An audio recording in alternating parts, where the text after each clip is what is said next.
28 फरवरी 2026 को middle east और ये दुनिया हमेशा के लिए बदल गई जब यूएसए और इसराइल ने मिलकर ईरान पर अटैक शुरू किए। ट्रंप ने आकर बताया कि उनका मकसद है ईरान से इस्लामिक रिजीम को चेंज करना और उनके न्यूक्लियर वेपन को खत्म करना। वही इसराइल बोल रहा है उसे एग्जिस्टेंशियल खतरा है ईरान से, इसीलिए उसने ईरान पर फर्स्ट स्ट्राइक की है।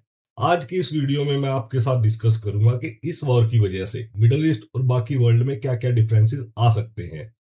इस वॉर से यूएसए और इसराइल जो हासिल करना चाहते हैं क्या वो कर पाएंगे? क्या ईरान और उसकी इस्लामिक गवर्नमेंट खत्म हो जाएगी या ईरान इस वॉर में सरवाइव करेगा और स्ट्रॉन्ग निकल कर आएगा? क्या ये जंग दुनिया को थर्ड वर्ल्ड वॉर में धकेल देगी? इस वीडियो में हम करंट जियोपॉलिटिकल सिचुएशंस को समझेंगे और रियल टाइम प्रिडिक्शन करेंगे कि आगे क्या होने वाला है। तो आइए शुरू करते हैं हमारी वीडियो को। प्लीज हमारे चैनल को सब्सक्राइब कीजिए। आपका धन्यवाद। कॉन्फ्लिक्ट के पहले 3 दिनों तक लगातार इसराइल और यूएसए ने ईरान के मिलिट्री इंफ्रास्ट्रक्चर और सिविलियन इंफ्रास्ट्रक्चर पर अटैक किया था। पर इस कॉन्फ्लिक्ट में सबसे एक बड़ी घटना चौथे दिन हुई जब यूएसए ने इंटेल के आधार पर सेंट्रल तेहरान के एक कंपाउंड पर हमला किया। बताया जाता है कि ईरान के सुप्रीम लीडर आयतुल्ला खेमनई अपने कुछ मिलिट्री ऑफिशियल्स के साथ बैठकर मीटिंग कर रहे थे। इस अटैक में आयतुल्ला खेमनेई के साथ उनके कलीग और फैमिली मेंबर भी मारे जाते हैं, जिनमें उनकी 5 साल की ग्रैंड डॉटर और उनकी बेटी भी थी। आयतुल्ला की मौत को यूएसए एक बड़ी मेजर विक्ट्री बताता है और कहता है कि उसने हेड ऑफ द स्नेक को कट कर दिया है। दरअसल ये यूएसए की मिलिट्री डॉक्ट्रिन है, अगर किसी स्टेट में रिजीम चेंज करना हो तो उसके हेड को मार दो ताकि बाकी स्टेट अपने आप गिर जाए। जैसे एक बार सिर काट दिया जाए तो बाकी बॉडी अपने आप गिर जाती है। शुरू शुरू में तो ईरान ने कहा इस अटैक से आयतुल्ला खेमनेई बच गए हैं, लेकिन शाम होते होते स्टेट मीडिया पर अनाउंस हो गया आयतुल्ला खेमनेई शहीद हो गए हैं। अब अगर इस बात को हम ईरान के नजरिए से देखते हैं तो आप हैरान रह जाओगे। जिस चीज को यूएसए अपनी जीत बता रहा है वही मौत उसकी हार की वजह भी बन सकती है। जैसा कि आपको पता है ईरान एक शिया मेजोरिटी देश है। यहाँ ज्यादातर शिया लोग रहते हैं। मुस्लिम रिलीजन मुख्य रूप से 2 बड़े सेक्ट, एक सुन्नी और दूसरा शिया, लगभग 99% सुन्नी है और 1% शिया। इसलिए हिस्ट्री में शिया कम्युनिटी ने काफी ऑपरेशन झेला है।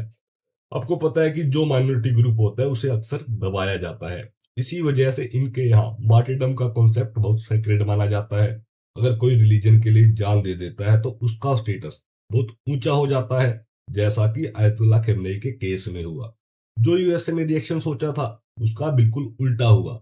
ईरान के लोग सड़कों पर आ गए, आयतुल्ला खेमनेई की मौत पर शोक जताने लगे, इसके साथ ही वे बदला लेने के नारे लगाने लगे। जहाँ यूएसए को लगता था ईरान की जनता रिबेलियन करेगी, वहां उल्टा हो गया। यह घटना एक सिंबॉलिक मीनिंग बन गई। अब ईरान के लोग इस लड़ाई को ग्रेट शैतान यानी यूएसए और इसराइल के खिलाफ देखने लगे हैं। अब यह सिर्फ इकोनॉमिक या मिलिट्री वॉर नहीं रहा, अब यह जिहाद बन गया है, मतलब एक रिलीजियस वॉर जो कुरान के अकॉर्डिंग हर मुस्लिम के लिए ओब्लिगेटरी माना जाता है। इसके साथ साथ साउथ ईरान में एक और दुखद घटना हुई। एक स्कूल पर मिसाइल गिराई गई जिसमें करीब 150 छोटी स्कूल गर्ल्स मारी गई।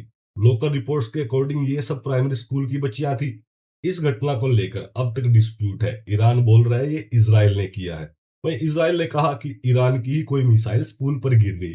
अब आप सोचेंगे इजराइल स्कूल पर हमला क्यों करेगा, लेकिन हमें गाजा को नहीं भूलना चाहिए वहां इन लोगों ने क्या किया है। इस अटैक ने ईरानियन लोगों का गुस्सा और बढ़ा दिया। अब वो कह रहे हैं हमें बदला चाहिए चाहे टोटल वॉर ही क्यों ना हो। इसके जवाब में ईरान ने इसराइल और आसपास के यूएसए मिलिट्री बेसिस को निशाना बनाया और साथ में दुबई को भी। अभी तक दुबई को एक सेफ कंट्री के रूप में बेचा जा रहा था, लग्जरी लाइफ, टूरिज्म और अच्छा इंफ्रास्ट्रक्चर। लेकिन इस अटैक के बाद से वेस्टर्न सिटीजन यहाँ से भागने लगे हैं।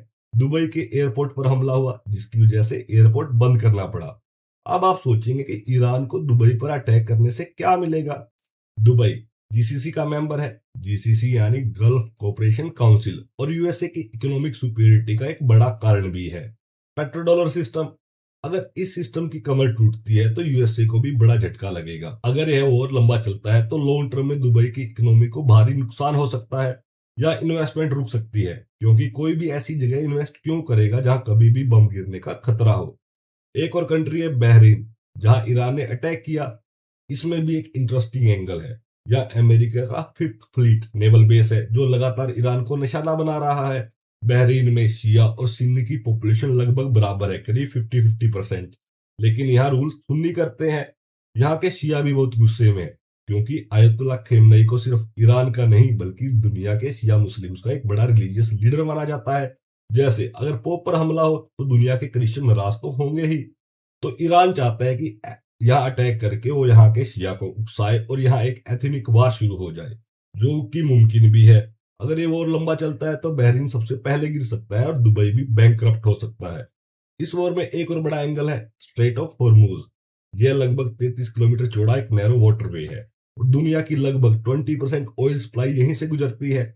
एशियन कंट्रीज तो बड़ी मात्रा में इसी पर डिपेंड करती है, जैसे इंडिया का लगभग 60%, चाइना का लगभग 40% और जापान का 75% ऑयल इसी रास्ते से जाता है।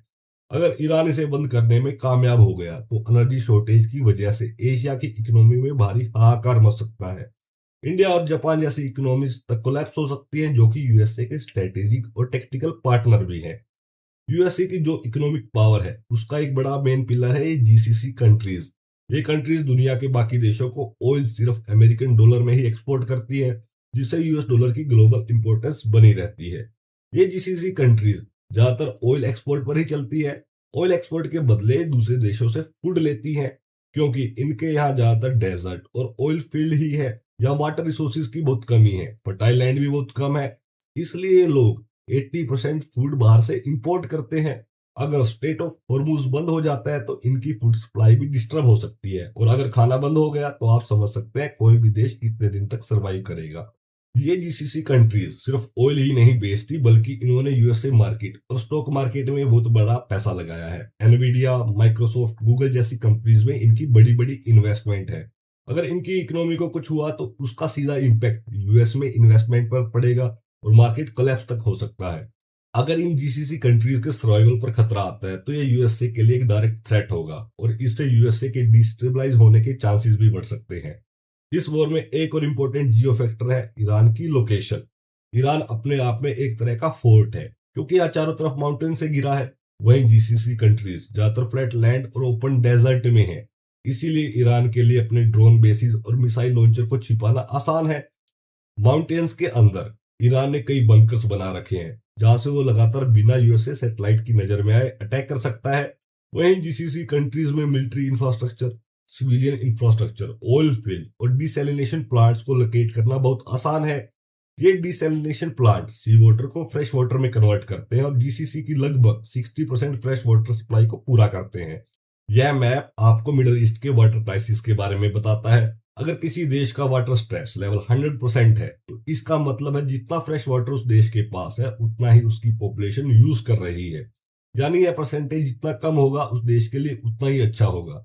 दुबई का वाटर स्ट्रेस लेवल 1700% है, बहरीन का 4000% और सऊदी अरेबिया का 883%, जबकि ईरान का ये लगभग 72% है।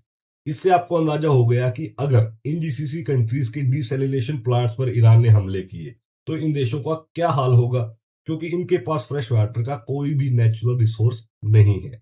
तो जहां ईरान को अपने माउंटेन्स का फायदा है, वहीं जीसीसी कंट्रीज को उसी ज्योग्राफी की वजह से इस वार में नुकसान झेलना पड़ सकता है। फूड सप्लाई के मामले में ईरान काफी हद तक सेल्फ सफिशिएंट है, जबकि जीसीसी कंट्रीज लगभग पूरी तरह इंपोर्ट पर डिपेंड करती है। हालांकि ईरान का वाटर स्ट्रेस भी 72% है, जो बाकी देशों से बेहतर है, लेकिन बड़े स्केल पर देखें तो यह भी चिंता की बात है। दरअसल ईरान भी कई सालों से वाटर शॉर्टेज और लगातार सीवियर ड्रोट झेलता रहा है।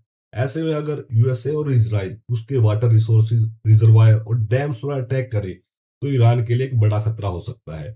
इससे इंटरनल रिबेलियन का खतरा भी बढ़ सकता है और उसे मिडल ईस्ट के देशों में एक बड़ा रेफ्यूजी क्राइसिस भी पैदा हो सकता है। यह लड़ाई एक एसिमेट्रिकल वॉर है। इसका मतलब है कि एक तरफ बहुत स्ट्रॉन्ग आर्मी और मॉडर्न टेक्नोलॉजी, जबकि ईरान ज्यादातर अपने ड्रोन्स और मिसाइल पर डिपेंड करता है। ईरान भले ही कंपेरेटिवली कमजोर दिखता हो, लेकिन दुनिया के कई मुस्लिम नेशंस के लोग ये देख रहे हैं कि इंपीरियलिस्ट यूएसए के खिलाफ खड़ा हुआ है और अल्टीमेट सेक्रीफाइस देने के लिए वह जिहाद करने के लिए तैयार है। इसका असर बाकी मुस्लिम पॉपुलेशन पर भी पड़ सकता है, चाहे वे सुन्नी ही क्यों ना हो। भविष्य में पूरे मुस्लिम वर्ल्ड के लोग ईरान को अपना लीडर मानने लग सकते हैं, क्योंकि कई मुस्लिम कंट्रीज में जो रिजीम है उन्हें अक्सर यूएसए के इन्फ्लुएंस में माना जाता है और यह भी जग जाहिर है, दुनिया के कई मुस्लिम्स के दिल में यूएसए के लिए कोई खास सॉफ्ट कॉर्नर नहीं है। ऐसे में उन देशों को लोग अपनी गवर्नमेंट के खिलाफ खड़े हो सकते हैं। यूएसए आर्मी जो बनी थी वो कोल्ड वॉर के समय की स्ट्रेटेजी पर बनी। उनका डॉक्ट्रिन ज्यादातर सीधे लड़ने का नहीं, वे अक्सर अपनी मसल पावर और स्ट्रॉन्ग पोस्टर दिखाकर सामने वाले को डराना चाहते हैं। यह चीज पूरे कोल्ड वॉर में भी दिखने को मिली। इसलिए ऐसे एसिमेट्रिक वॉरफेयर से लड़ना यूएसए के लिए उतना आसान नहीं जितना ट्रंप ने शुरुआत में बताया था। यूएसए के बड़े बड़े वेपन सिस्टम और सोफिस्टिकेटेड टेक्नोलॉजी यूज करता है जो कि बहुत कॉस्टली होती है। वहीं ईरान अपने हथियारों को comparatively low cost per operate करता है। आप इस बात से आइडिया लगा सकते हैं, ईरान जो शहीद ड्रोन अटैक के लिए यूज करता है उनकी कॉस्ट लगभग 35 से 50,000 यूएस डॉलर है। वहीं यूएसए और इसराइल ने इन्हें इंटरसेप्ट करने के लिए जो मिसाइल यूज की उनकी कॉस्ट लगभग 2 से 3 मिलियन डॉलर है। और एक ड्रोन को इंटरसेप्ट करने के लिए लगभग 2 से 3 मिसाइल यूज की जाती है। तो आप देख सकते हैं ईरान लगभग 50,000 यूएसडी खर्च करता है। वहीं यूएसए और इसराइल उसी अटैक को रोकने के लिए लगभग 5 मिलियन डॉलर तक खर्च कर देते हैं। एक एस्टिमेट के अकॉर्डिंग इस वॉर में यूएसए की तरफ से हर रोज लगभग 1 बिलियन डॉलर खर्च किए जा रहे हैं। इस वॉर में यह इकोनॉमिक फैक्टर भी बहुत अहम होगा। यूएसए इन चुनौतियों से कैसे डील करता है और वह ईरान के खिलाफ कितनी लंबी लड़ाई लड़ सकता है।